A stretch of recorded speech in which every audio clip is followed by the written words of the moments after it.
Bonjour mes élèves, dans la deuxième vidéo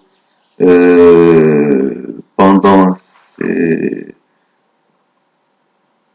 ces conditions de l'étude et des cours à distance, on s'est arrêté dans les chaînes, on a vu auparavant les chaînes de subduction, maintenant on va entamer les chaînes d'obduction. Bon, par exemple, on a la chaîne montagneuse de l'Hajar au nord d'Oman, se caractérise par la présence du plus grand massif de litosphère océanique au monde qui chevauche la litosphère continentale. Ces chaînes sont classées parmi les chaînes d'obduction.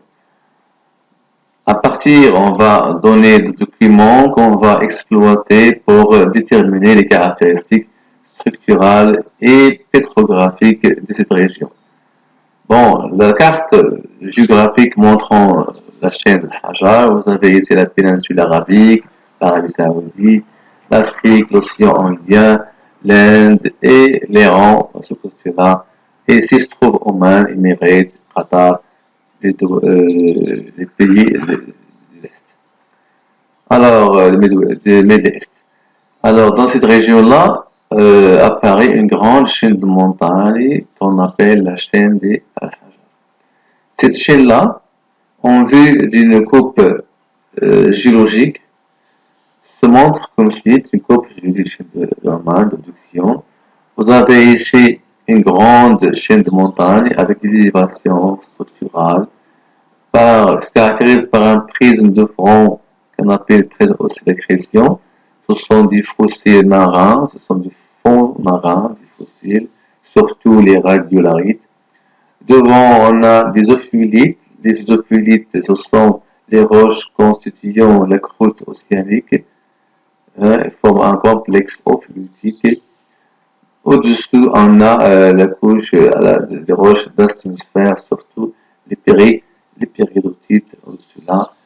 En contre, on a apparition d'une croûte continentale qui est métamorphisée à ce niveau, formant des écailles de Maastricht, ce sont des couches, des écailles de Maastricht à ce niveau. Puis on a la mer d'Oman. Alors, le complexe ophiolitique a des complexes rocheux. Ce complexe-là, qui est le fond, ce sont les croûtes océaniques avec une succession de roches spéciales qu'on trouve au niveau de fonds marins, surtout les sédiments marins, surtout les radiolarites, sont des petits sédiments, ce sont des petites faunes marines, mais elle est microscopique. Au-dessous, on trouve des basaltes en pillow ou bien des basaltes en coussin, du coussin lava. Ce sont des pillows lava, c'est une roche basaltique il a une structure microlithique due à un refroidissement rapide à la surface, à sa contact de l'eau. Au-dessous, on trouve des filons de dolorite, à une structure grenue, ici, un micro-grenue, des gabbros, bien consolidé, c'est du grenue. Aussi bien on trouve une séparation avec l'asténosphère, la roche péridotite métamorphisée sous forme de métamorphisme. L'ophiolite est un complexe de roches alloctones de la lithosphère océanique. On a dit qu'alloctone, ça veut dire qu'il n'est pas à sa place d'origine à l'encontre de autochtones, intégrés au sein des chaînes de montagne pendant leur formation. Donc, les caractéristiques qu'on doit tenir pour ces chaînes d'obduction, c'est l'obduction et quoi? C'est au lieu qu'il y a enfouissement, il y a montée d'une croûte continentale, de croûte océanique au-dessus de la croûte océanique. Une croûte océanique au-dessus d'une croûte continentale, pardon.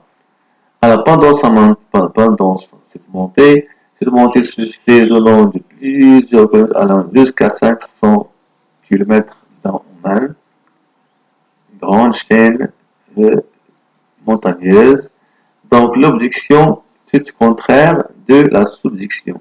Au lieu dans la subduction il y a enfouissement, cette croûte océanique monte sur la croûte continentale, ce qu'on appelle une obduction, avec des caractéristiques. Les principaux caractéristiques sont la présence du roche du complexe prophylétique et présence des prises d'accrétion sous forme de sédiments de fond marin, surtout formés des radiolarites. Les étapes de cette subduction, donc, il y avait toujours l'obduction, la subduction et tous les autres chaînes témoignent des fermetures d'un domaine marin. Donc, entre cette région-là, pendant moins 100 millions d'années, il y avait un grand océan qui s'appelait l'océan Tethys. Au fond de l'océan se formait une fracture, une faille inverse, intra-océanique, une faille inverse intra-océanique, qui sous l'effet des contraintes de pression de l'Afrique et de l'Eurasie, il y a une subduction marine, une subduction intra-océanique, subduction de la croûte océanique au-dessus de la croûte océanique selon un plan faible. Cette montée-là, cette subduction conduira à la montée de la croûte océanique jusqu'à atteindre la croûte continentale. Puis il y a chevauchement, il y a montée de cette croûte océanique sur la croûte continentale vers les 5 millions d'années, les moins 5 millions d'années, c'est tout. Alors, comme schématisation, on a ici une fracture, une faille inverse du faible créé, où il y a chevauchement des deux croûtes l'une par rapport à l'autre, avancée selon le sens des forces de pression, de compression. Il y a aussi formation de ce qu'on appelle les prismes d'accrétion au front.